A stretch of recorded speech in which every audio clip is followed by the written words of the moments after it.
Okay, part 3. Benno's meeting with the High Priest. I straightened up when the carriage stopped in front of the temple gate and the driver stepped off the front. I could just barely hear him speaking to the guards by the gate. I stood up to get out, but Benno silently held me down. Surprised, I looked up and saw him slowly shaking his head side to side, understanding that as a signal to sit still and stay quiet. I scooted back to my seat to sit more upright and get an approving nod. I shook in fear, not knowing what was happening or what was about to happen. I looked around the carriage with my fists clenched and saw that Mark was using this opportunity to write something. He must have noticed me watching him, as he looked up and gave me a reassuring smile. Aware that my face was stiff with anxiety, I smiled back. Mark barely stopped himself from bursting into laughter. I wasn't sure if it was okay to break the silence, so I puffed out my cheeks to show I was angry. Benno poked my left cheek. Honestly, it was starting to feel silly being the only one nervous here. After a brief wait, the carriage shook gently, a sign that the driver had gotten back on. Mark quickly put away his ink and pen, then handed the piece of paper he had been writing on to Benno. Benno looked over it and grinned. When I tried peeking at the paper to see what was on it, the carriage started moving again. Benno spoke once the carriage began making noise. At the gate, the driver identifies his passengers, requests an intermediary, and has them open the gate for the carriage. We'll be leaving the carriage in the following order. Mark, me, you. Take my hand and slowly climb down the steps. Under no circumstances should you jump off or skip any steps. It seemed he remembered the time that Lutz and I both jumped off the carriage with a cheer. Back when we had ridden one together. I glanced away awkwardly, having already predicted that I would miss a step out of nervousness. The intermediary should have already contacted the relevant people, which means your attendants should be waiting at the gate. We'll head to the High Priest's office with you, me, and his spy in front. Mark and your other attendants will follow us from behind. My intention had just been to hand over the donation to the High Priest and leave it at that, but it seemed in reality this was quite the significant occasion. I could hardly imagine what an enormous social gaffe it would have been to treat the donation so lightly. I'll carry the box with the donation for you, once we've checked its contents to the High Priest's room. Shower me with your gratitude. What do you mean? Like, just say thanks, or I owe you one? Nobles wouldn't say it like that, but it'll do.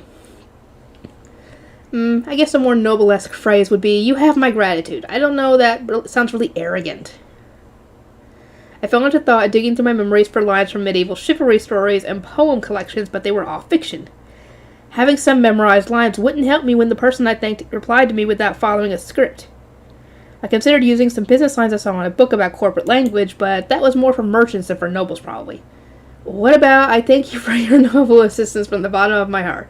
Where did you learn that line? Benno looked at me with surprise. I had just said something I imagined a princess saying to someone. But his reply was ambiguous enough that I didn't know whether he approved or disapproved. No good? Nah, it's perfect. Keep talking like that until we're back in the carriage. I knew how to try this point, but swallowed it down and took deep breaths without fixing my posture. Understood. The carriage soon passed through the large gate and stopped after entering the temple grounds. The driver opened the carriage door and Mark left first. Next was Benno, which left me as the last one standing in the doorway. Before me was an entrance to the temple that I didn't recognize at all. It seemed to be an entry solely for nobles and the rich, judging by the elaborate garden of colorful flower beds growing in the area dotted with sculptures.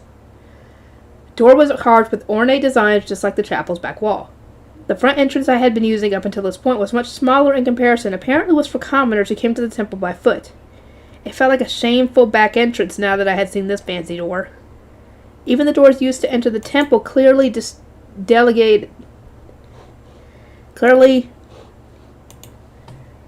delineated those of different statuses, establishing a black and white world that was hard to ignore.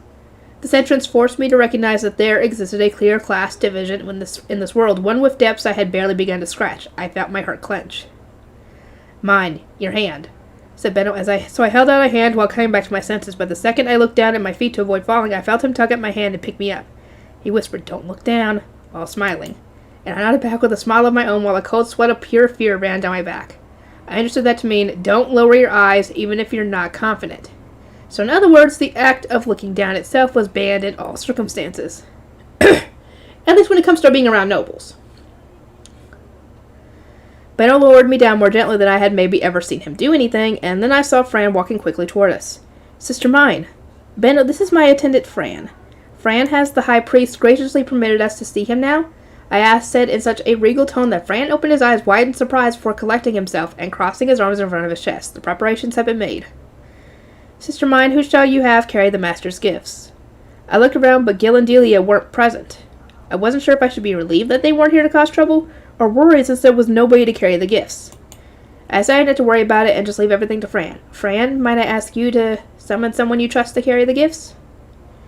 Despite me unfairly leaving all the work to Fran nodded and immediately got to work. He didn't look frustrated and he didn't protest. Indeed, he was the very model of a skilled attendant that executed the orders of his master. It honestly baffled me. What made his attitude change? The only thing different between me now and me from this morning is how I'm talking, I thought, which made me suddenly realize what was going on. There was no doubt that talking like a noble was very important to Fran. He only had eyes for the high priest. His attitude had annoyed me. But at the same time, the utter lack of nobility in my behavior had no doubt annoyed him in the same way.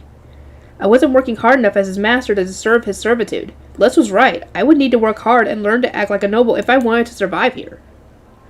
Fran summoned several great priests who split the gifts between them. After checking to make sure everything was accounted for, he said, "Please follow me," and began walking. Unlike this morning where he had been exuding an aura of displeasure, he was thriving like a fish being put back into the water. Benno encouraged me forward with a look, and so I started following after Fran. Somehow, everyone had ended up in the exact place that Benno had said back in the carriage. But it was surprisingly difficult for me to keep up with Fran's adult strides. I desperately worked my legs to keep up, and Benno, seeing me falling behind, felt compelled to speak up. "You're walking a bit too fast, aren't you?" Fran turned around and blinked as if he didn't understand what he had just been told. "I fully understand that you've just become her attendant, but if you don't pay more attention to your walking speed, Sister Mine's going to collapse. Look at her, she's already out of breath. Might not be my place to say this, but could you pay a little more attention to her?" I have no excuse. I had shamed Fran by putting him in a situation where Benno, a visitor, would feel compelled to complain. His complaint had been something I should have said myself, as his master. I nearly apologized on the spot, but if only a failure of a noble would apologize to their attendant here, so as much as it pained me to admit it.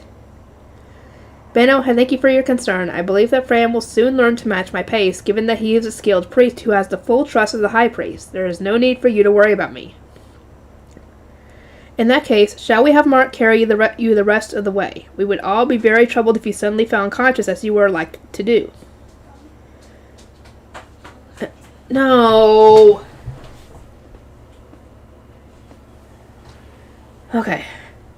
Thank goodness. It was written on Benno's face that he would be ticked off if I collapsed in the hallway. Mark gave the bundle he was carrying to Fran, then lifted me up after a polite warning. Gah, a bridal carriage. He picked me up in an entirely different way than usual, which surprised me so much I had to swallow a yelp. Be regal, I repeated to myself while forcing a regal smile on my face. Fran, please continue. As you wish. Once the high priest's room came into view, Mark let me down, took the bundle back from Fran, and returned to the other gift carriers. Despite our destination being so close, Fran repeatedly turned around to check how fast I was going and matched his pace to mine. Yay! I nodded with a smile, signifying that his pace was fine, which made his expression wash over with clear relief. Unlike the high bishop's room, there was no priest standing in front of the high priest's room. Fran took out a small bell from his sash and, standing in front of the door, rung it. Normally, I would need to call out and wait for a great priest on the other side to open the door for me, but the bell made all that unnecessary. I stepped forward to enter the opening door and was held back by Benno. I glanced around and saw that everyone else was waiting. It seemed I needed to stay still until the door was fully open. I put my feet back to where they were and waited for the door to open, pretending I had never tried moving at all. There were 2 grey priests lined up behind the door, with Arno standing in front of the high priest's desk. We walked inside, and Fran stopped in front of the table meant for guests. I stopped as well, then Benno and Mark stopped. The platoon of gift-bearers lined up against the wall. Benno took a smooth step forward, got on one knee like I had when performing the fealty ceremony, and bowed his head a little. May this meeting, ordained by the divine guidance of the gods, be blessed by the god of fire, Leidenschaft. That's the only one that sounds even easy to pronounce. No, actually, there's probably another one, but whatever. On this vibrant summer day, it is nice to meet you, High Priest. I am Benno of the Gilberta Company, visiting here at Sister Mine's introduction. May the bonds formed here be strong and lasting. Benno casually dropped the name of a god but I hadn't memorized their names yet. It seemed I wouldn't be able to properly greet nobles without memorizing the names of each season's patron god. I paled at the thought of having to do what Benno just did. Now I understood why the High Priest said memorizing the Bible would be part of my job. It seemed that learning noble culture would be pretty difficult. Girl, if I was in your place, I would be freaking out. Who could have seen this coming? There's no way to regally sit in a chair that's too tall. What would a noble child do in a situation like this? Will a generic, dear me, I seem to be in trouble pose be understood in this world?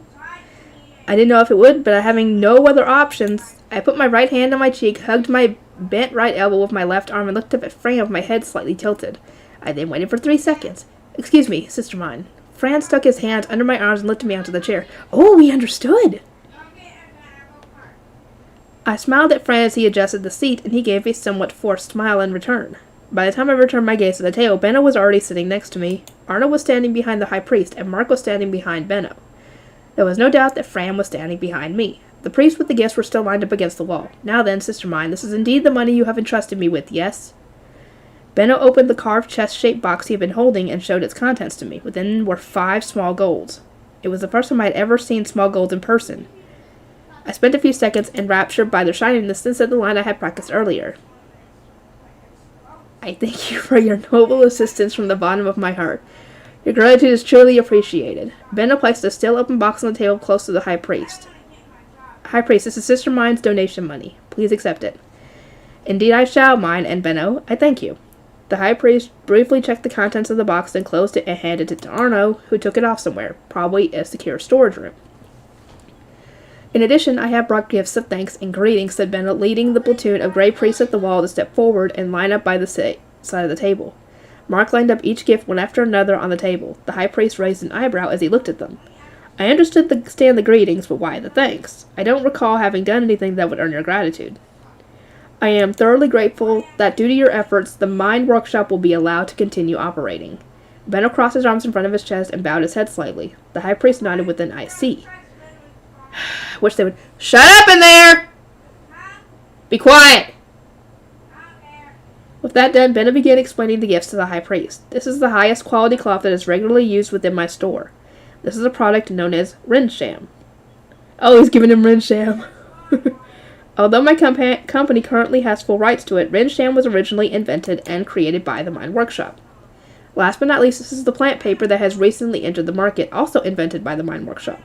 The high priest seemed to be the most interested in the plant paper. Shut up! He picked it up and touched it to see how it felt.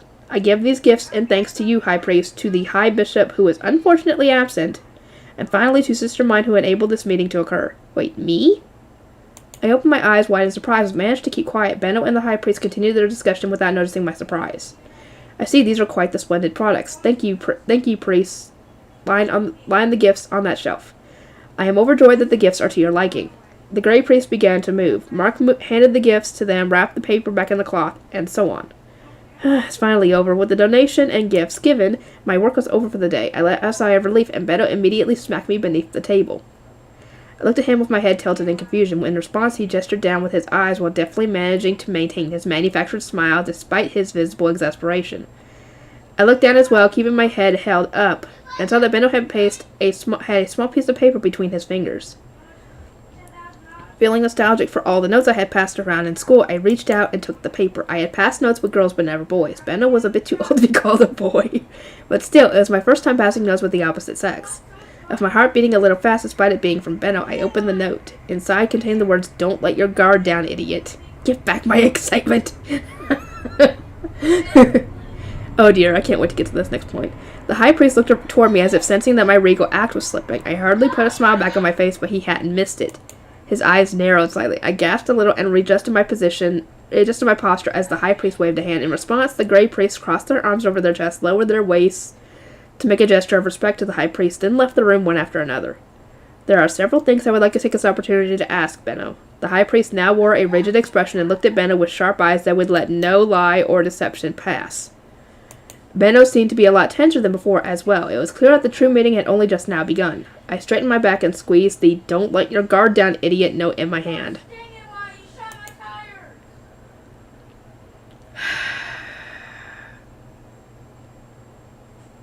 Wish they would shut up in there. Can they not stay in the living room? The meeting begins. As the Grey Priest left the room, Arnold pushed a cart-like thing toward the table. He then began pouring tea, presumably the High Priest's preferred kind, into a thick glass. Once it started to brew, Arnold looked up and began taking out various tea-filled glass bottles while explaining what they were and what region they came from. Sister Mine, what would you like to drink? To be honest, I had no idea. I just pointed at one in random, saying, "This one, please," which prompted questions on which kind of milk I would like to use. Again, I had no idea, but my status was such that if I didn't answer, the question wouldn't move forward. I couldn't just say, "I'll have what Benno's having." Even just drinking tea isn't ordeal for nobles, I thought while turning to look at Fran. It was time again for me to unleash the technique I had learned today, throwing problems onto someone else. Fran, what kind of milk do you think will suit this tea the best? Milk from a 3-year-old Gravache from Holder will have a light sweetness that should suit your choice of taste of Teagap 12. I see. In that case, I would like Gravache milk from Holger. My drink for the meeting was Teagap with Holger Gravache milk. Honestly, it was hard to believe we were still speaking the same language. I know. As Arnold asked Benno for his preferences, all the other Grey Priests finished leaving the room. Then, your tea, Sister Mine. He silently and gracefully placed a glass teacup in front of me, which I picked up and took a sip from. The blended tea had mellow milk in it, and spread a gentle sweetness to my mouth. Both the ingredients and the preparations were top of the line. It was so good I could feel my heart flutter. Once everyone had their tea, Arnold pushed the cart away somewhere. Just as I lost sight of him, he returned and shut the door. I couldn't help but blink in awe at how purposeful every move he made was. The moment he returned to standing behind his master, the High Priest spoke. Benno, I have received reports that you are the perceptive man who first took Mine under his wing. What kind of person does Mine appear to be to your keen eye? In the temple, she is known as a dangerous individual whose mana will rampage at the drop of a hat. I would like to know what you think of her, as someone who has spent such a long time watching over her. Rampaging mana, huh? Very interesting. Benno glanced at me with a frighteningly hostile look in his eyes. If not for the High Priest being there, he no doubt would have yelled at me for not telling him about it. I casually looked away from him and brought my cup to my lips. I am but a mere merchant. Mana is therefore beyond me, but I can discuss my personal experience with mine. Yes, please do. The High Priest leaned slightly forward, urging Benno on. I get kind of awkward, like a kid watching their parent talk about them to a teacher at a conference. You're kind of doing that. Despite maintaining a demure expression, I was basically screaming, "Please stop! At least do this when I'm not around!" on the inside, barely holding back the urge to run out of the room. Sister Mine is a prodigy, exclusive when it comes to inventing new products. She can come up with the concepts, but not create them herself. At the moment, an apprentice in my store assists her in the creation process of the products. Shut up! Mine is not entirely self-aware of her genius and has constantly shown herself to be the owner of a genius, naive personality. It seems that Benno's description of me changed from thoughtless idiot with no sense of self-preservation to genuine genius and naive for her noble sensibilities. I had honestly never expected Benno to say something like that. Phrasing was everything, it seemed. Wait just a moment. Naive, I can understand, but generous? Wait, generous? Did I say genius? No, generous. Degenerous and naive. Okay, yeah. The High Priest looked at Benno with an incredibly dubious expression, likely finding his assessment hard to believe. I couldn't blame him. I was famous among the priests for letting my mana go on a rampage and knocking the High Bishop unconscious. The High Priest should also know from Fran's report that I briefly let my mana loose just before Gil was getting in the way of my reading. Or just because Gil was getting in the way of my reading. From his perspective, I was far from a generous person. I was a dangerous, emotional person who got mad constantly. There are some things which she values beyond words. Her family, her friends, and indeed, books. If those are not involved, Sister Mine is generous to a fault.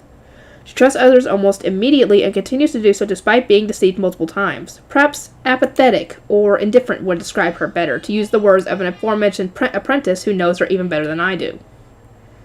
Apathetic, I see, murmured Fran from behind me. I thought back to how I had acted this morning and realized I had no room for argument there. The High Priest frowned in thought, looked at me, then frowned again. Anything else? Please state anything that might cause your mind to go berserk outside of your family, friends, and books. I can't think of anything important to me other than those 3 things, I answered, and the High Priest nodded in reply, seeming relieved. Benno looked up slightly in thought, then looked between Fran and the High Priest. Speaking of which, I believe it is necessary that I report to you just how abnormally weak Mine is. How weak is she? Yes, I recall that she needs someone to manage her health. The High Priest looked this way, and I felt Fran waver a bit behind me. He was probably remembering what Benno had said to him in the hallway. Mine is shockingly lacking in strength and endurance. If you do not carefully observe her expression, tone, walking speed, and how much she has moved in a given day, she will fall unconscious and collapse without warning, despite appearing otherwise healthy. She will then be bedridden for several days with a fever. As of the current moment, only the apprentice in my store can manage her health.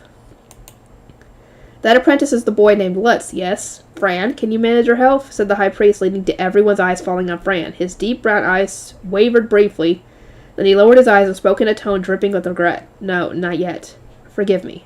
I turned my head a little and saw Fran's fist, which was at eye level with me, trembling a little. It was clear as day that he felt enormous frustration at himself for failing to meet the high priest's expectations.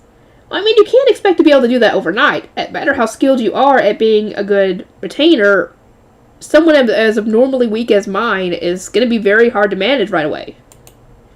Fran just became my attendant this morning. It would be unreasonable for him to learn to manage my health so soon. It took Lutz a very long time to memorize the signs himself. We do not have that time. Despite my attempt to back Fran up, everything fell apart with the high priest's harsh words.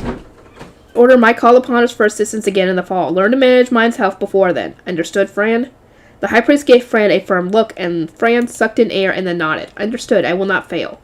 Just as his efforts by the entrance and his knowledge of tea showed, Fran was an individual who would work immensely hard for the sake of the high priest. I can imagine that with the high priest directly ordering him to learn to manage my health, he would be taking it very seriously from now on. Personally, I was glad for him to have a source of positive motivation. Benno, seeing my relief, lowered his eyes with worry. High priest, mine is an extremely intelligent child considering her age, but she has little life experience and is far removed from both the culture of the temple and noble society itself. Yes, I know.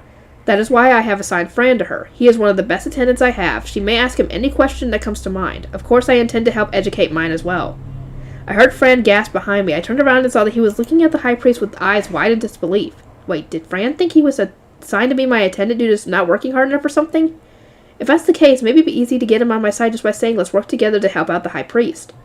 As I sipped my tea and thought of a plan to get Fran on my side, the high priest looked between Benno and me with narrowed eyes. Oh no! Here we go, guys! It's gonna be interesting to say the least. By the way, Benno, I hear some say that mine is the goddess of water to you. What is the meaning behind that? What? Yeah, Benno so shocked that he dropped his cup with a clatter. Benno's blatant shock seemed to have deepened the high priest's suspicion. He sighed and crossed his legs. I would like to know exactly what eyes you are looking at mine with. I understand your curiosity, but I myself do not understand why those around me say that. Benno, faltering and making excuses, was so unlike him that I wanted to laugh, but to tell you the truth, I didn't know what the high priest had meant with that goddess of water stuff. I tilted my head in confusion, remembering how mad Benno had gotten when Otto said the same thing. Excuse me for interrupting, but what implication does the goddess of water have? Oh no, is somebody gonna tell her? What is she gonna think of this? I looked around, but everyone avoided making eye contact with me. It was clear nobody wanted to be the one to tell me. That was pretty awkward. I blinked in confusion, and Benno passed me a note that said, "Be quiet." Apparently I had asked a question best asked quietly, so I whispered it to Fran. It's important for me to know about the gods, isn't it? I would like for you to explain this to me, Fran. Well, that is... Fran looked at the high priest for help. Benno lay hand on his forehead, let out a sigh, and the high priest reluctantly spoke. Paramour, lover, one who moves the heart. The goddess of water is often used as a metaphor for those things. Lover, paramour, no way, no way. Benno's dedicated to his dead fiancé and is going to live his life as a bachelor. And even if he wasn't, why would anyone think about that about Benno and me? It just doesn't make sense. Yeah, that's ridiculous. That's ridiculous. Benno is old enough to be my father, you know. I agree. Because I think, Ferdinand is 20, and I think Benno is, 30, 39, something like that? Yeah, he's old enough to be her father.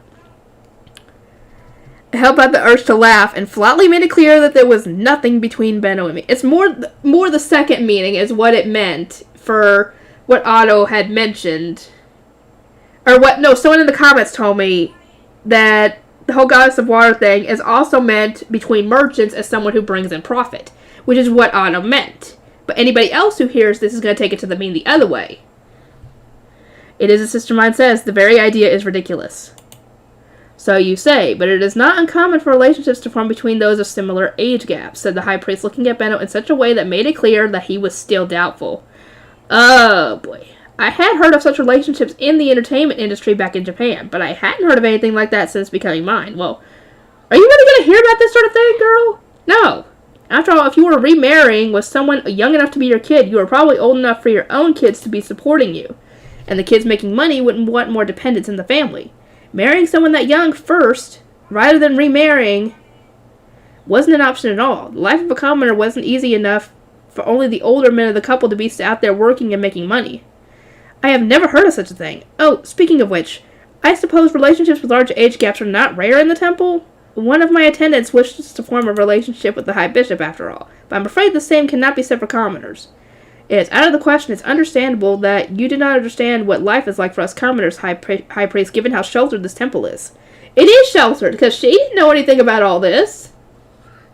I was backing Benno up, but for some reason an awkward silence followed. Benno passed another one, saying, "Please shut up." It seemed my backup wasn't appreciated. I zipped my lips as requested, but now nobody was talking. A lengthy, heavy silence filled the room. Everyone was sipping their tea and observing each other rather than saying anything. Awkward. Being here felt so awkward. High Priest, although I am but a humble servant, I would like to request permission to speak, if I may. The savior who broke the awkward silence was none other than Mark. I looked up in surprise, and it was written on the High Priest's face that he wanted anyone to fix this. Thus, he immediately granted permission, practically applauding as he did so. You may speak. I will make this clear for the sake of my master's honor, but in this case, the goddess of water is being used to mean something else entirely. As you surely know, Sister Mine's series of inventions has led my master to starting an entirely new business. The Gilberta Company dealt with only clothes and such for its entire history, but now, thanks to mine, we are blossoming into something greater than ever before. She is indeed the goddess of water to our store. I see. I can understand and agree with that interpretation. In which case, as my final question, I would like to ask about the mine workshop. It looked clear that he didn't actually agree with that interpretation, but the High Priest changed the subject without pursuing the matter further, thank God. Just how much profit is the workshop earning? I permitted its continued operation under the condition that a portion of that profit is given to the temple, if you recall. Benno nodded and pretended to think, which in reality, within his large sleeve, he was ripping a chunk off a piece of paper that had a bunch of messages already written on it. Suddenly, it hit me that the scraps of paper Benno had been handing me all came from the piece of paper that Mark had been writing on in the carriage. I flinched. What? Mark? It was Mark who wrote idiot on that note? No way. I believed in him being a wonderful gentleman. I can't believe that every note he wrote ahead of time is so harsh. I knew that he had written idiot, shut up, and so on in Benno's place, but it was still shocking to me. I wished he wouldn't have written those notes with his usual smile. He wrote them because he knew how you would be. He wanted to make sure that you knew to be quiet. Benno handed me another note while I sunk down depressed. It had "Don't say anything" written on it. The profit depends on that profit. As you are aware, no business maintains a steady level of profit across the board. And as we are in the process of starting a new business, we are actually losing more money on investments than we are in returning on revenue. Considering the cost of maintaining the workshop and preparing for this new business, I believe 1/10 of the net profit is a fair sum. Benno suggested, which made the High Priest grimace. 1/10 is fairly low, is it not? If you will forgive my rudeness, it is so large as to be nigh unreasonable. I cannot pay the workers less, nor can I afford to lose money that could be spent purchasing the necessary materials and paying for their import costs. However, I understand that in business one must at times shave off profit in order to sell more. But if the mine workshop goes into the red, I cannot expect for you to provide financial support, correct? The High Priest fell silent. Naturally, he wouldn't be able to provide any such support. The temple was already in the red itself, and on top of that, it was difficult for the High Priest to argue from his position. The temple received free labor from orphans in the form of Grey Priests and operated with donations given by the families of Blue Robes and the Archduke. A temple's source of income and whatnot was entirely different from that of a store doing business. It was likely that the High Priest did not have a strong grasp on the organization of a store nor how workers were paid. Sister Mine is free to donate her personal share of the profits to the temple as she wishes, but the workshop as a whole cannot afford to donate so much money that it is forced to cease operating. I see. 10% then. Benno took the lead of the conversation with solid argument after solid argument, and in the end secured the donation amount he wanted. Benno himself was casually taking 30% of our profits in the form of handling fees, but he minimized donations to the temple to only 10%.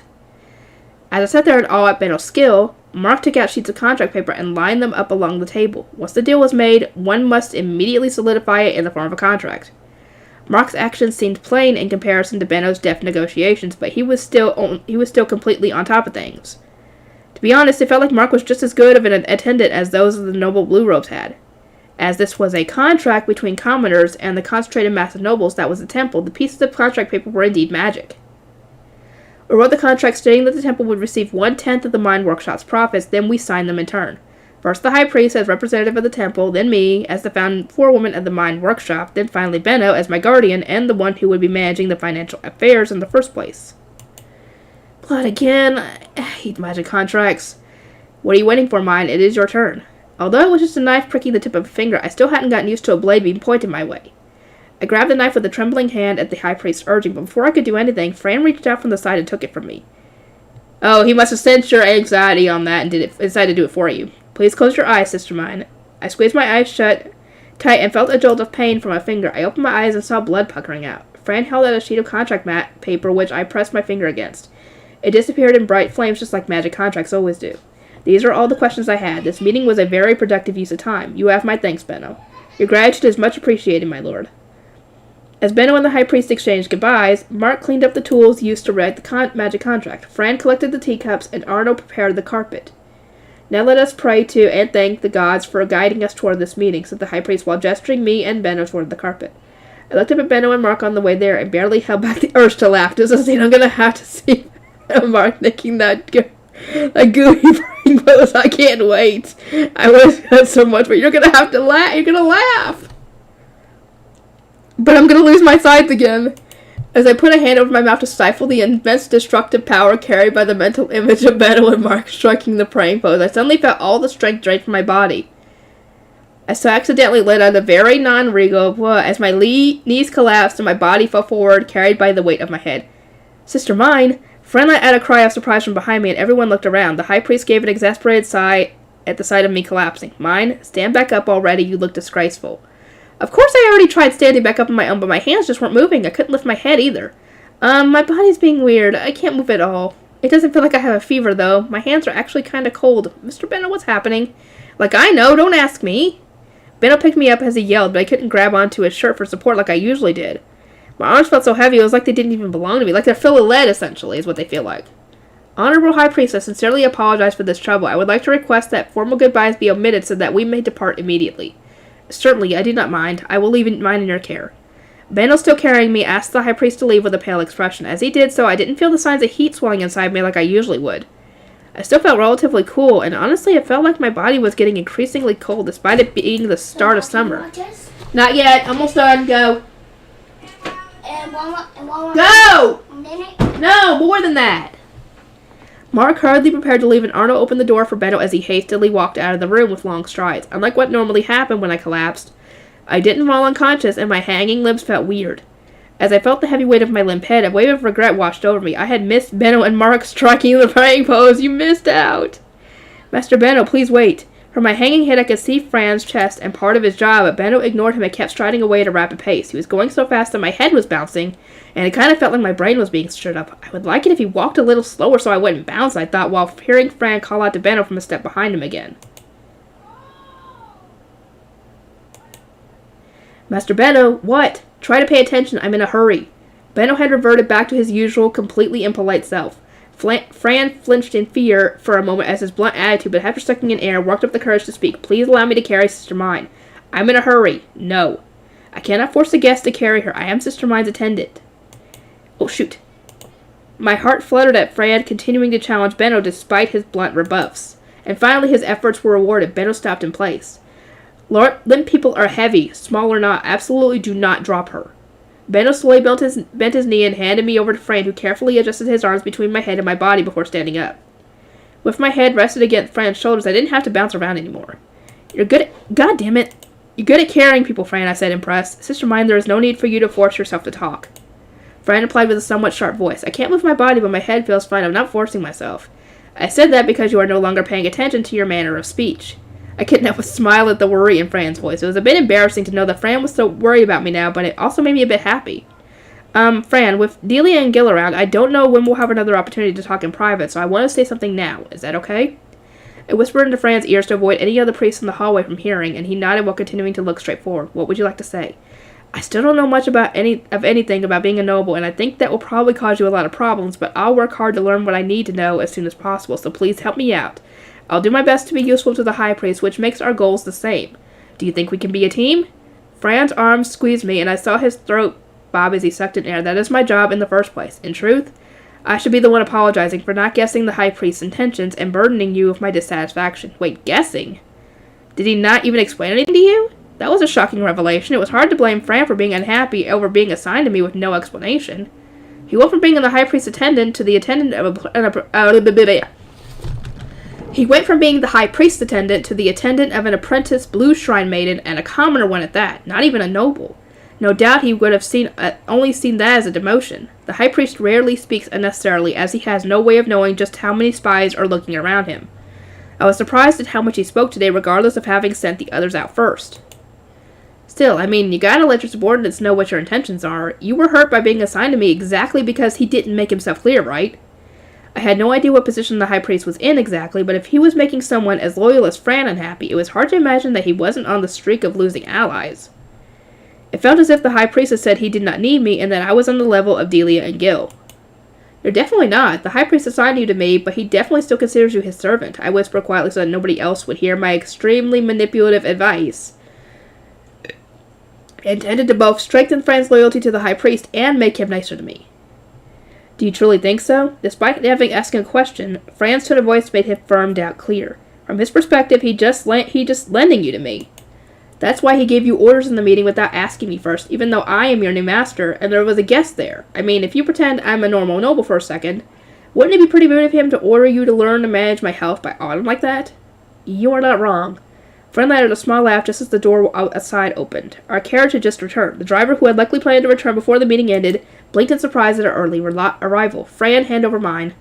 Benno got in the carriage first and stretched out his arms. Fran hesitated for a moment, then passed me to Benno. May I come with you? He said in an almost desperate tone of voice. No, nothing but trouble will come from you leaving the temple with clothes like that.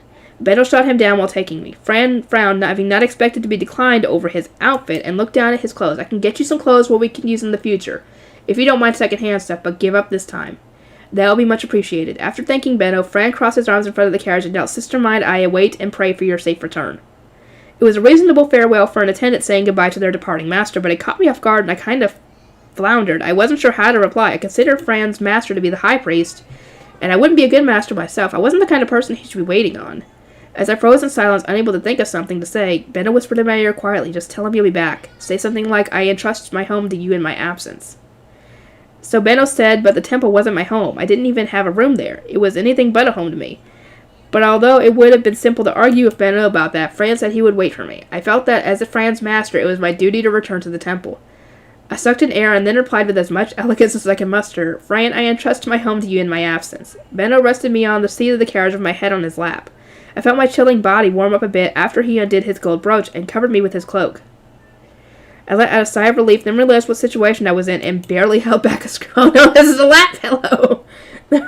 Never in my wildest dreams would I have imagined that Benno would not only be the first guy I shared secret notes with, but the first guy outside of my family to give me a lap pillow.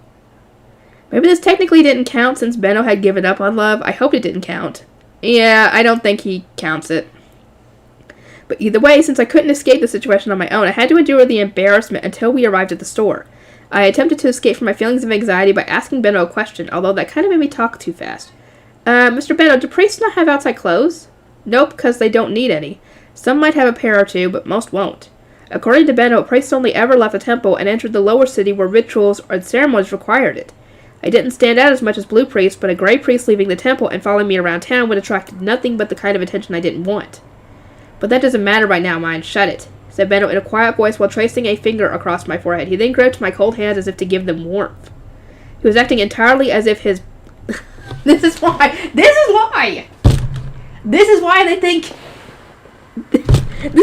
think that she should go to some water. He was acting entirely as if his beloved had collapsed. I had zero experience with this kind of thing, even in my past life, so my struggle went beyond embarrassment. I was just conflicted. I didn't know how to react. Everyone misunderstands us because you do this kind of thing without realizing it better. That's what I'm saying.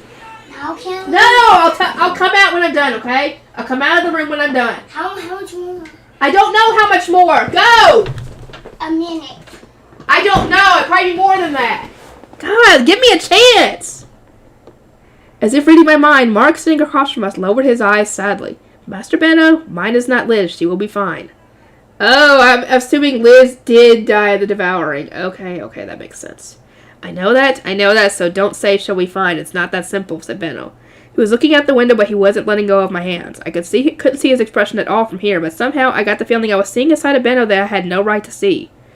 It was easy to guess that Liz, his first and only love, had assured him with a smile that she would be fine while she died slowly in front of him. Oh, don't. I couldn't say anything to Benno. I couldn't squeeze his large hands back, even though they were giving me warmth. I couldn't do anything, and eventually the carriage arrived at the Gilberta Company. Let's come to Master Benno's office. Mine collapsed at the temple, said Mark loudly. I could hear Lutz, who had apparently been working while waiting for me to come back, rushing over. Lutz brought a bench to the office at Mark's direction, and Benno laid me onto it after briefly taking his cloak back.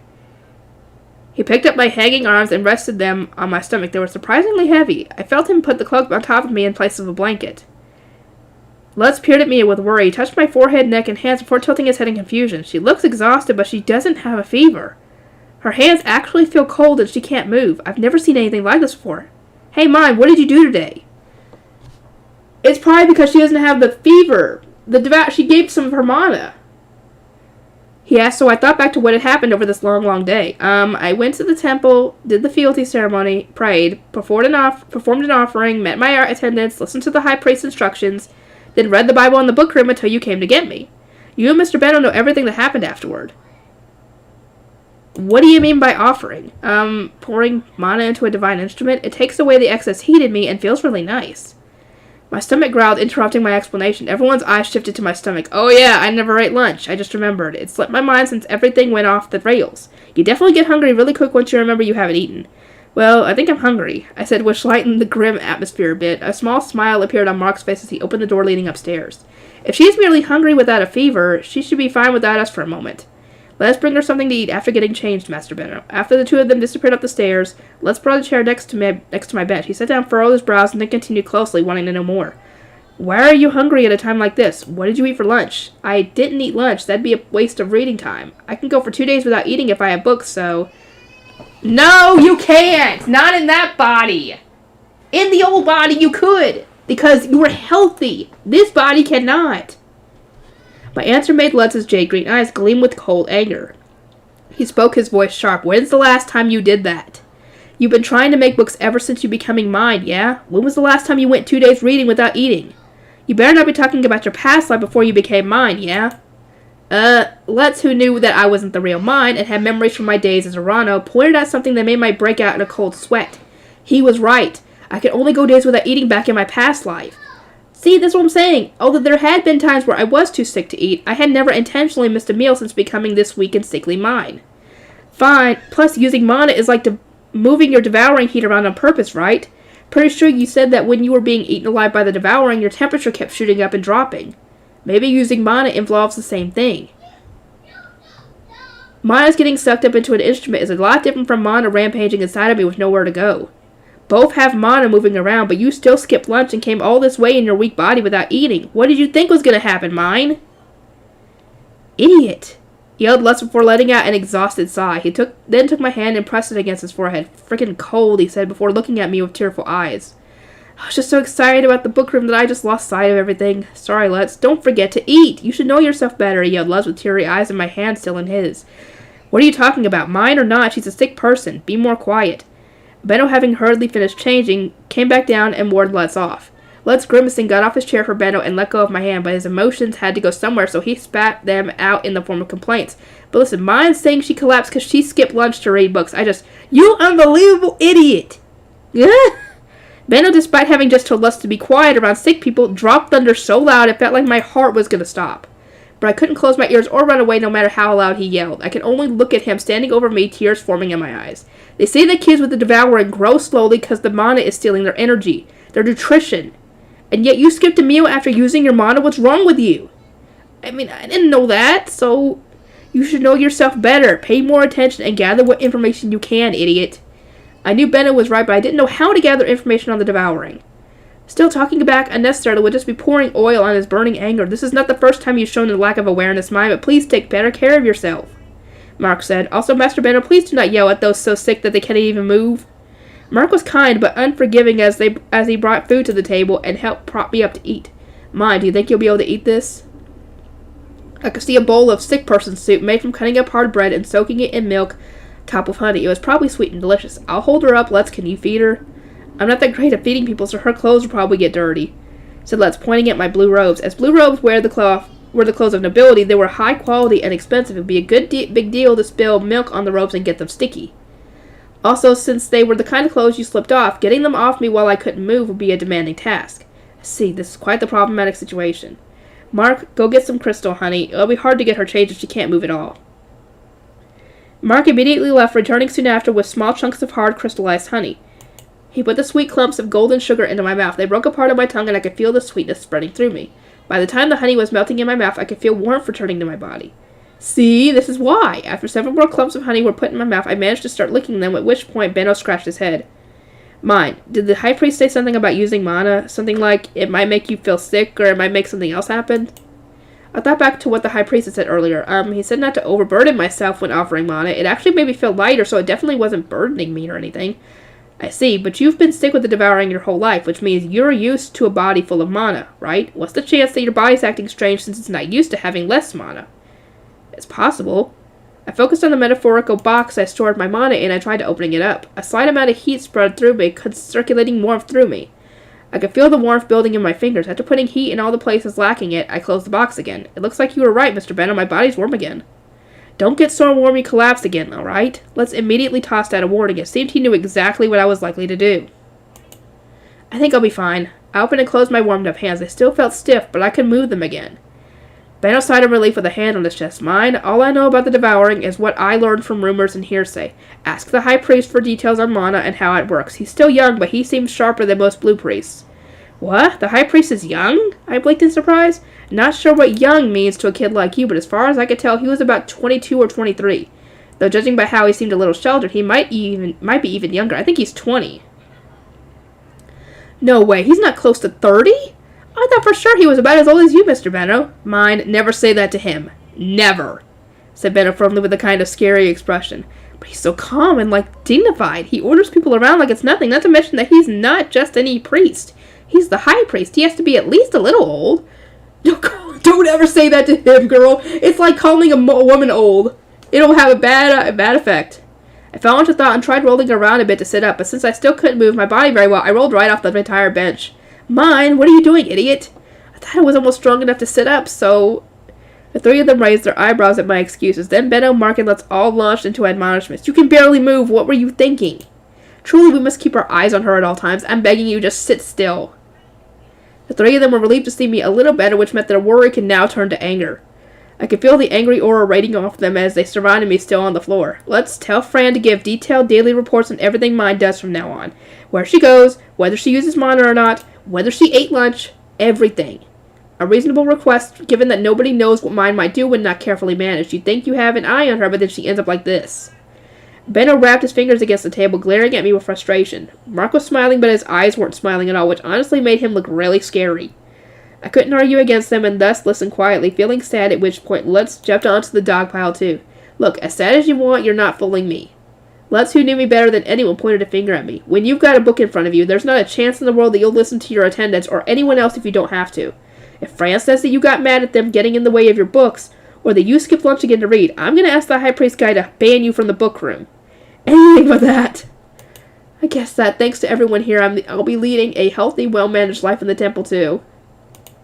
Yeah, you better tell Fran that. Anyway, I'll get to work on everything, and I'll see you guys next time.